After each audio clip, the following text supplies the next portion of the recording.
In 2002, Newton Sanon joined Opportunities Industrialization Center as a project director. Within 2 years, he was promoted to executive director of the organization. Through his vision and leadership, OIC of Broward County became known now as OIC of South Florida. Under his leadership and vision also, he expanded the capacity of the organization, which started with a budget of $125,000 to over $5 million. Through his leadership and the team at OIC, they have brought in over $40 million of federal and state funds to support a wide range of workforce development programs that serve youth, adults, and families across South Florida. Please help me to welcome the CEO of OIC of South Florida as he talks about the purpose of this event today.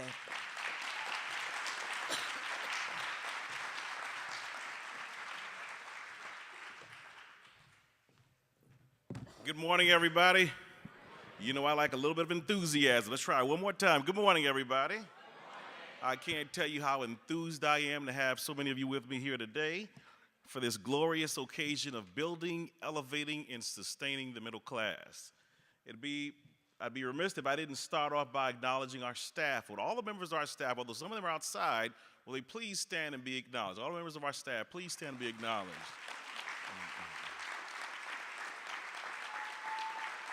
Yes.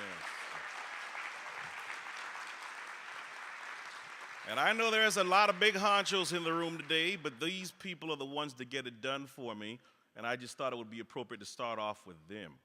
Any great leader is not necessarily not have an issue with vision, but it's a matter of getting the right people and talenting and supporting them to carry out that vision. So thank you for everyone who supports OIC, particularly our staff.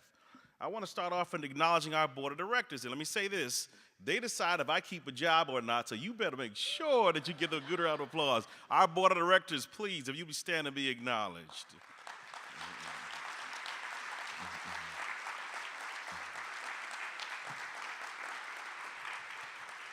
I am honored not only for the opportunity to also have a job and be a bit of part of the middle class, but an opportunity to serve this great leadership, this great organization.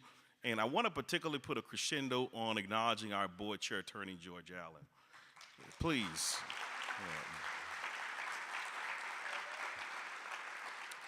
If you don't know about Attorney George Allen, I'd strongly suggest you get your Google on and figure out who this gentleman is.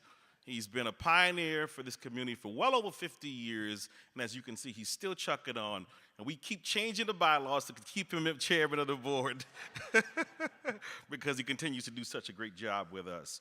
In addition to that, I'd like to show up by acknowledging our many OICs who are here in the audience today. We have OICs, and if you stand up as I call you, we have our executive and CEOs from OICs in Minnesota, OICs from Menlo, California, Arizona, Pennsylvania, Nashville, Tennessee, Maryland, Portland, Oregon, and North Carolina. Will you please stand and be acknowledged?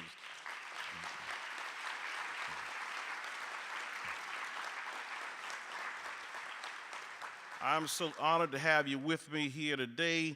I need to quickly acknowledge our steering committee, members from Broward College, the Greater Fort Lauderdale Alliance, Beacon Council, FIU.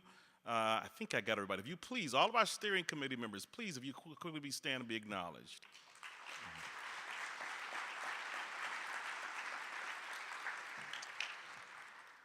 Our national board folks are in the room, led by our outgoing chair, Art Taylor, and our incoming chair, James Haynes. Our national board folks, you're here still, correct? Okay, there we are. Shout out to our national president, Reverend Hostin, who you heard from earlier as well. And certainly, I want to make sure I acknowledge all the elected officials in the room. Please stand up and be acknowledged quickly, if you will. All of our elected officials.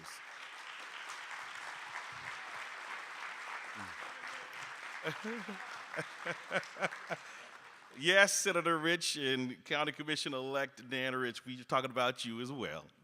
And Last but not least, in terms of acknowledgments, I want to give a special thank you to the Seminole Tribe and the Council of Seminole Tribe of Florida. You know, when I engaged and tried to reach out to the Seminole Tribe, I will tell you, Mr. Allen, it was met with absolutely no resistance. And your support, your professionalism, your commitment, being one of the largest employers in the state of Florida, means a lot to this community in terms of how we build the community and economically thrive. And so I want to make sure to acknowledge and say all the members of the Seminole Tribe, please stand and thank you so much for your support. I want to acknowledge the Seminole Tribe of Florida.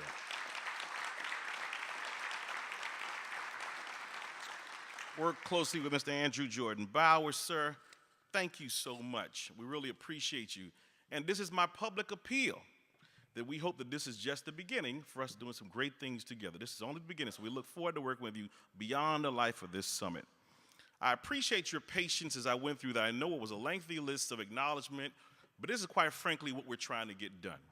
To set about an ideal of building, elevating, and sustaining the middle class. One thing that we're absolutely sure about at OIC is we cannot do it alone. And so in the vein of positive reinforcement, I wanted to make sure we acknowledge all the people that contributed to this great day. But there's a difference between being interested and being committed. There's a difference between being interested and being committed.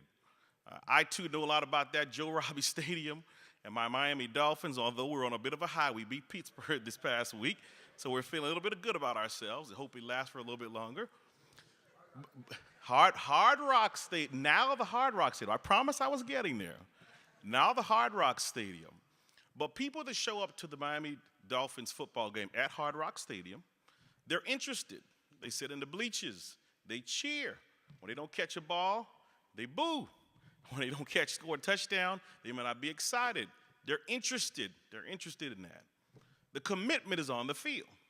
The commitment is getting up every day, showing up for practice, catching the football, running the right routes, et cetera, et cetera. Today, your visit and spending our time with us here today suggests that you're interested and some are committed. Our goal is to make sure that we all get committed to this idea of building the middle class. Change in any community has never been about being a spectator sport.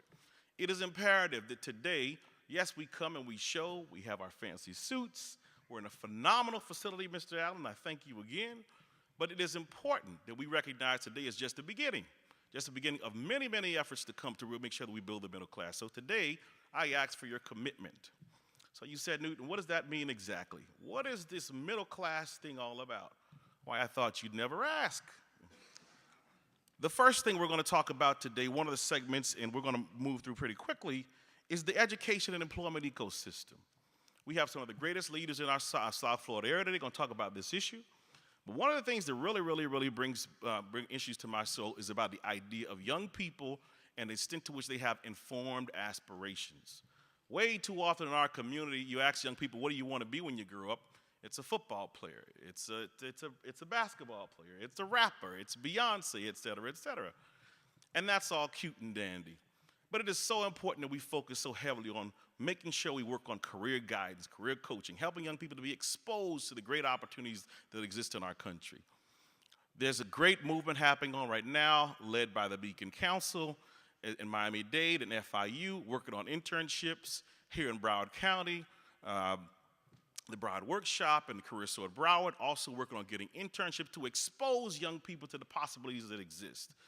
Aspiration, that things that makes you throttle, the things that you focus on, the precursor to contextual learning. Make sure our young people have the right aspirations so they can actually be projected to the right career paths. You get young people to tap into their innate talents, their purpose in life, and you got to get out of their way. We had a wonderful panel yesterday about the millennials, and I got to tell you, I'm afraid of those millennials, man. Well, maybe not afraid, but I got to tell you, they're a force to be reckoned with, and we got to embrace and adapt to the ever-changing and evolving issues and challenges and opportunities with our millennials. We're going to talk about taking care of business. Taking care of business. How do we take care of business? It starts by asking them the right questions. Businesses, what do you need? What are the skill sets that you're looking for? What are the talents that you need? Way too often in the workforce center, some instances, we go and we try to sell business, our goods and our services and all our benefits, et cetera. We got to make sure that we continue to ask them the right questions, sit down and partner with them, make sure that our industries and our certifications are informed and partner with business and industry. So we're going to try to take care of business today. We live in South Florida, one of the most diverse places in the entire United States of America, if not the world. There are a lot of cultural elements that impact and inform the extent to which people are engaged into the middle class or not. And in fact, we got to make sure we're cognizant of that. So we're going to talk about culture, workplace diversity, and teaming. We're going to talk about the quality of life and human development, the cost of living, the cost of transportation, the cost of housing, all these things that impact the extent that someone might be successfully emerging themselves into the middle class. Folks, a job is so much more than about income. It's about self-esteem. It's about how you feel about yourself. It's about those first 30 seconds when you meet somebody, you introduce yourself, and you say, hey, my name is Newton Sanon, and it always comes up, what do you do for a living, right? Hey, I'm Newton. So, okay, well, I'm a bus cleaner at such and such. Oh, okay, all right. Well, what do you do for a living? I'm Jim Allen, the president and CEO of Gaming Housing for the Hard Rock Casino. Oh, okay. The extent to which people are given credence to, the extent to which we respect the people, the extent to which we honor people, right, wrong, or indifferent, it is the fact. So that's why it is imperative we gather together and that collective thrust that Congressman Hastings talked about to make sure that all these elements are addressed to make sure we have a thriving middle class. I often tell a story back to my Dolphins again when I worked for the Dolphins in '99 as a little intern. And I remember we always ran out of business cards working for the Dolphins. We always ran out of business cards. Part of my background is in psychology, so I did my little study, and I knew what it was about. Because every time I handed out my business card as Newton Sanon with the Miami Dolphins, that acceptance, that sense of credibility, that sense of my jokes were funnier. And I was single then, my wife is not here, don't tell her, but all the women was happier with me. My meals were free. A job is so much more than about income. So again, we thank you. We embrace you. We welcome and extend our hand in partnership with you. But let's make sure we go from being just interested, make sure we remain committed beyond the days of the lives of this conference.